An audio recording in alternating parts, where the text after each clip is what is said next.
मेरे परिवार में कौन है, आपका काम क्या और है, मेरे बताइए अलावा ना। मेरे परिवार में मेरे माँ पापा और मेरा एक भाई है जो कृषि मजदूरी और पढ़ाई करते हैं। आपकी पढ़ाई क्या हुई? BSc private. अच्छा। और अभी गांव में रहती हो माँ के पास? जी। अच्छा। भूमिका जी बताइए कि आपको इस कार्यक्रम में ये मौका बोलने के लिए क्यों मिला है?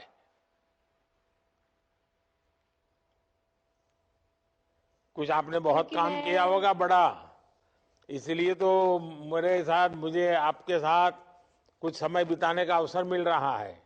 जरूर आपने कुछ पराक्रम किया होगा, जरूर कुछ सिद्धि की होगी। जी मैं बताइए। समूह में जुड़ी सर, वनधन समूह में। हाँ। जी, मैं वनधन समूह में काम करती हूँ, जिसमें हमारा समूह प्रभारी समूह है, जिसमें मैं सचिव के रूप में काम करती हूँ। कितने और कितने हमारे समूह में समूह में बहने हैं, क्या काम करते हैं, क्या क्या योजनाओं का लाभ मिला है आपको? जी, हमारे गांव में कुल 29 समूह हैं और हमारे घर में हमको वनधन का लाभ मिला है, उज्ज्वला गैस का लाभ मिला है, नल जल जीवन का लाभ मिला है, शौचालय का लाभ मिला है, मनरेगा कार्ड का लाभ मिला है, राशन कार्ड का लाभ मिला है, किसान सम्मान निधि का भी लाभ मिला है, बोनस का भी लाभ मिला है। आपको तो सब योजनाएं याद है भूमिका जी। जी सर, आपसे जो मिला है कैसे भूल सकते हैं सर। नहीं, आप याद रखते हैं, यही इससे तो हमें काम करने का और हिम्मत आ जाती है। अच्छा, जी। राशन नियमित रूप से मिलता है और जितना तय किया उतना मिलता है? जी सर, राशन बराबर मिलता है। अच्छा, आपको इतनी सारी योजनाओं का पता है, नाम बोल रही हो आप जी। और बहुत अच्छे ढंग से बता रही जी। हो, तो इन सारी चीजों का जी पता सर। कैसे चला आपको? और ये सब चीजें प्राप्त क्योंकि करने में घर कोई तकलीफ तो नहीं हुई? नहीं सर, तकलीफ नहीं हुई सर। इसका सब पता चीज कैसे घर में चला, रहता इन सबका सारी पता योजनाओं रहता का है। पता कैसे चला आपको? हाँ। घर में मम्मी पापा बताते हैं सर। हम्म। जी। आप आपका भैया क्या करता है, छोटा भाई? मेरा छोटा भाई भी कॉलेज करता है सर। अच्छा। तो पहले तो मैं जी। आपके माता पिता को प्रणाम करता हूं कि उन्होंने आप दोनों जी। बच्चों को पढ़ाया, क्योंकि मैं जानता हूं जी सर। बस्तर की जिंदगी कैसी है। लेकिन आपके माँ जी। बाप प्रणाम करने योग्य हैं कि उन्होंने और बेटी को पढ़ने के लिए बाहर भेजा, बेटे को पढ़ाया। और इतनी माताएं बहनें सुन रही हैं, मैं देख रहा हूं आपके पीछे जी लोग सर। ही लोग हैं और बड़े उत्साह और उमंग से जी भरे सर। हुए हैं। तो मैं उनको भी जी। कहूंगा बच्चों को जरूर पढ़ाइए। अच्छा, आपके जी। समूह जो हैं वो कोई विशेष जी। काम करते हैं तो मुझे बता सकती हो कौन सा बड़ा काम किया है? जी सर। जी, हम वन धन में जुड़ के हम महुआ लड्डू और आंवला अचार का निर्माण करते हैं सर।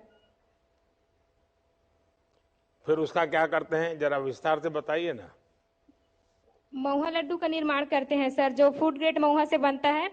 फॉरेस्ट विभाग से हम लोग खरीदते हैं, किसान से भी खरीदते हैं। और उसका उसको हम साफ सफाई करके लड्डू बनाते हैं और मार्ट में भेजते हैं, जो मार्ट बाकी समूह में मतलब संजीवनी में भेजते हैं सर, बिक्री करने के लिए। क्या कीमत होती है ये लड्डू की, किस हिसाब से बेचते हैं?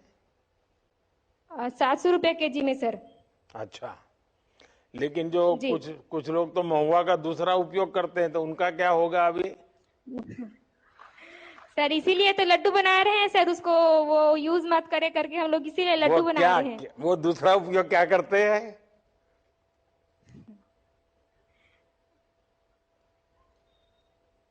नहीं पता सर। हैं, नशा करते हैं? जी सर। अच्छा, इसलिए आपने हंस करके बताया। जी। अच्छा भूमिका जी, जी। आपसे बात करने का मौका मिला और इतने सारी माताओं बहनों को दर्शन का भी सौभाग्य मिला। मुझे इस बात जी का सर। बहुत संतोष है कि बिना जी। किसी तकलीफ के आपको जी। अनेक योजनाओं का लाभ मिला है। मुझे जी सर। विशेष रूप से ये भी अच्छा लगा कि आपने वन धन केंद्र का लाभ लिया है और जी आपने सर, लोगों वंदन के से भी मिला स्वास्थ्य है। के लिए इसका बहुत जी। बढ़िया तरीके से उपयोग किया है। जी सर। हमारी सरकार आदिवासी क्षेत्रों में रहने वाले हमारे भाई बहनों के विकास के लिए कटिबद्ध हैं। आप जैसे जागरूक नागरिकों की वजह से वनधन केंद्र अच्छे परिणाम दे रहे हैं।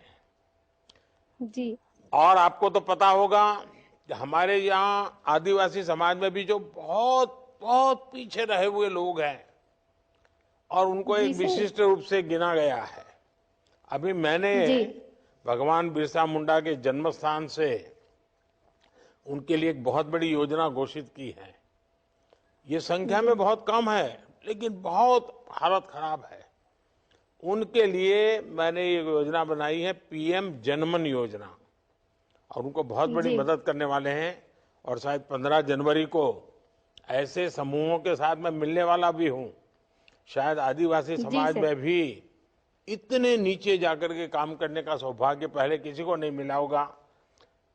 भगवान बिरसा जी मुंडा के आशीर्वाद से मुझे हमारे आदिवासी भाई बहनों की सेवा करने का मौका मिल रहा है।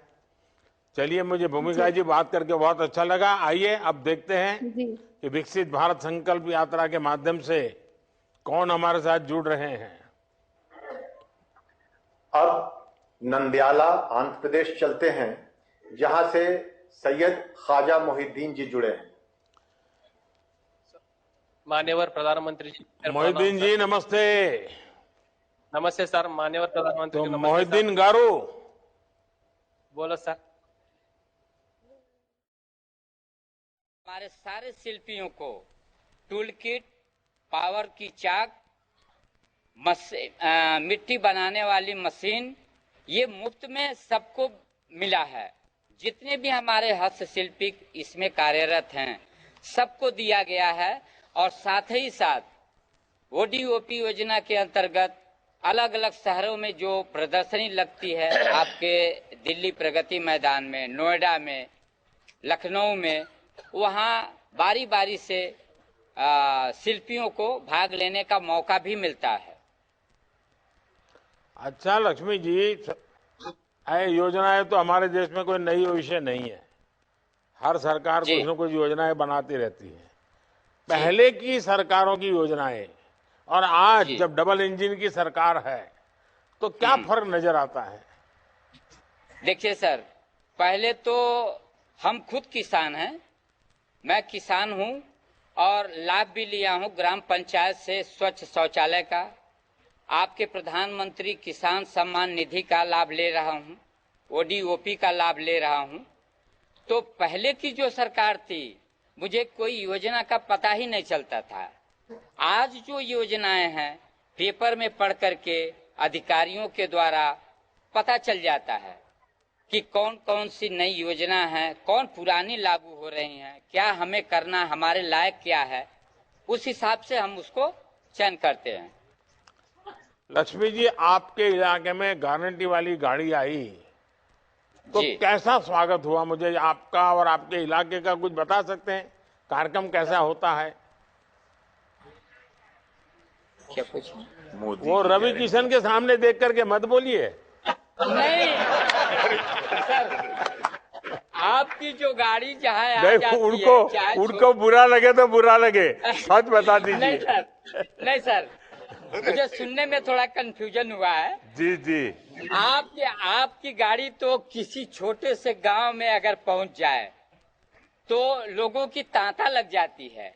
आपकी सिर्फ जुबान से बात सुनने के लिए, और तो और हो गई, योजना की तो अलग बात है। आपकी जो जुबान से निकलती है वो भाषा, अमृत बाणी, उसको सुनने के लिए लोगों की लाइन लग जाती है। सच। अच्छा लक्ष्मी जी, आपका टेराकोटा का इतना बड़ा काम है, इतना बड़ा क्लस्टर बना दिया है, वन डिस्ट्रिक्ट वन प्रोडक्ट को आप लीड कर रहे हैं। हिंदुस्तान में कहाँ कहाँ आपकी चीजें बिकती है ज्यादा? जी सर, मैं बता रहा हूं, हमारे देश के सारे महानगरों में, हैदराबाद, बेंगलोर, लखनऊ, दिल्ली, महाराष्ट्र, गुजरात, तमिलनाडु, ये सारे शहरों में हमारे वहां से ट्रक का ट्रक माल जाता है। ऐसा नहीं कि एक दो माल नहीं, जो खरीदार बाहर से आते हैं वो हमारे वर्क सेट पर, हमारे समूह के वर्क सेट पर ही फुल ट्रक को लोडिंग कराते हैं और भुगतान करके अपने गंतव्य को चले जाते हैं। अच्छा, आपके यहाँ नई नई डिजाइन बनाने के लिए कोई काम होता है क्या? नए नए टूल, नई डिजाइन, ऐसा कुछ होता है क्या? सर, अभी तक तो हम मशीनरी का काम नहीं करते हैं, हमारा टोटल हैंड वर्क है। हम हस्तशिल्प का ही काम करते हैं। हमारे हाथ में जो हुनर है वो समझिए सर, आपके सामने बड़ाई नहीं है, कंप्यूटर है। मैं अभी एक ये म्यूजिक मैन आपको अरे दिखा रहा हूं। आपके हाथ में मैं देख रहा हूँ जो इतनी बढ़िया चीज है, ये इंसान तो कंप्यूटर से करोड़ों गुना बड़ी ताकत होती है जी। जी हाँ। जी सर। अब तो ये जो हमारे आप जिस समाज से हैं, जी पीएम विश्वकर्मा योजना का पता चला है आपके गांव में? जी जी सर, जी जी, विश्वकर्मा योजना भी मुझे पता है। क्या क्या योजना का पता चला आपको, बताएंगे? विश्वकर्मा योजना में ये बढ़ईगिरी है और लोहारगिरी है, राजगीर है, ये सारे लोगों को उसमें फायदा मिलता है। टूल किट, औजार वगैरह सब दिए जाते हैं। देखिए, उसमें सबसे बड़ी बात जो है जी वो आधुनिक टूल और जी आधुनिक ट्रेनिंग, जी क्योंकि नई डिजाइन बने, नई वैरायटी बने और बदलती हुई दुनिया इन चीजों को स्वीकार करे, जी इसके लिए हम बल दे रहे हैं। और आप जी जैसे लोग जितने सामर्थ्यवान होंगे, सशक्त जी होंगे, उतना लाभ ज्यादा होने वाला है। ये पीएम विश्वकर्मा योजना, सदियों से जो लोग इस काम में माहिर है, जिनके दिल दिमाग में आंख बंद होगी तो भी काम कर देते हैं, अगर उनको जी थोड़ा आधुनिक चीजें मिल जाए तो हम दुनिया में छा सकते हैं। इसलिए जी सर। पीएम विश्वकर्मा है। तो आप अपने जी समाज के लोगों को जरूर बताइए। जी, मैं सर संक्षिप्त में अपना परिचय भी देना चाहता हूँ आपके हाँ, सामने। बताइए। मेरे 2 बेटियां, 2 बेटे हैं और 4 भाइयों में मैं सबसे छोटा हूँ। जीवन यापन तो मेरा बहुत गरीबी में बीता है।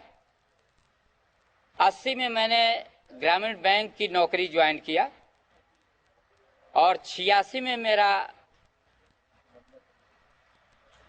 आर्ट एंड क्राफ्ट की वजह से क्राफ्ट काउंसिल ऑफ इंडिया की तरफ से एशिया रीजनल वर्कशॉप ढाका में मेरा चयन हुआ जाने का, और मैं वहां जा करके अपने इस कला का सजीव प्रदर्शन किया और वहां की मैम, प्रधानमंत्री और उच्चायुक्तों द्वारा मुझे सम्मानित किया गया। 88 में मैं बैंक से रिजाइन दे दिया और 90 में मैं एक संस्था का पंजीकरण कराया जो 1860 एक्ट चिट फंड सोसाइटी के अंतर्गत लक्ष्मी टेराकोटा